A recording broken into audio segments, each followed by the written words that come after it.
pretty incredible, the whole thing. And then can you tell me a little about writing the novel, and how have these experiences helped your novel? Are you bringing them into it at all? And then thinking about Avatar 2 and any further franchise. Right. Well, I think my experience with these indigenous people in Brazil is going to feed into the probably the cultural texture and richness of the novel. And also there's so much, there's layers and layers of detail beyond what you see in the movie that went into our thinking, because we had so many experts dealing with us while we were making the movie, from, you know, astrophysicists to botanists, you know, geologists, biologists, you know, everything, all ethnomusicologists, linguists, I mean, seriously, I mean, we had like a panel of experts all feeding into this.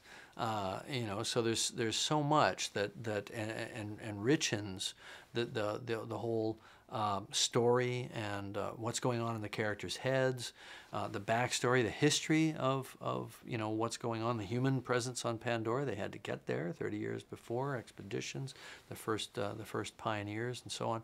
You know, it's a very rich, epic story, and the novel's not going to go beyond the end of the first film. That will be explored in the fullness of time.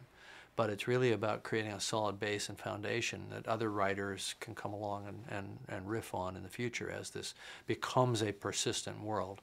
I mean, I think we all set out on this voyage to create a world that would capture the public imagination, that was a place that they wanted to go, whether it was in games, whether it was in graphic novels or books or subsequent films, that has a kind of persistent life. Absolutely. And then obviously the 3D marketplace has exploded since Avatar came to the big screen. What are your thoughts moving forward in the future on 3D, and what do you propose for the future? I think 3D's here. It's here to stay. It's going to wax and wane. You know, you're gonna see the market abused by bad 3D, and then the customers, you know, the audience is going to rebel, and they're going to say, you know, and they're going to be smarter in the future, and they're say, I'm not going to see a movie just because it's in 3D.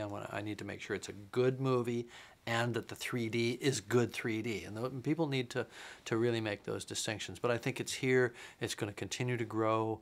It's going to come into the home. The sets are available now. There's not a lot of content, but that's going to explode in the next couple of years. You're going to get your sports in 3D.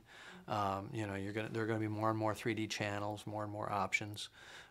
So, you know, it's happening, and you can't put the toothpaste back in the tube at this point. You know, I think that for Hollywood, we've got to really put an emphasis on quality. We've got to always associate the 3D experience with a quality experience. If we're gonna charge extra for the tickets, we have to make sure that we're delivering extra. I think Avatar did. I think Alice in Wonderland and How to Train Your Dragon did. Toy Story 3 did. Some of the other movies didn't. You know.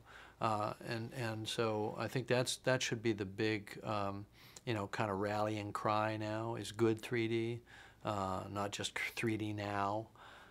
So that'll be a factor. And I think there are ways to make the presentation of 3D better.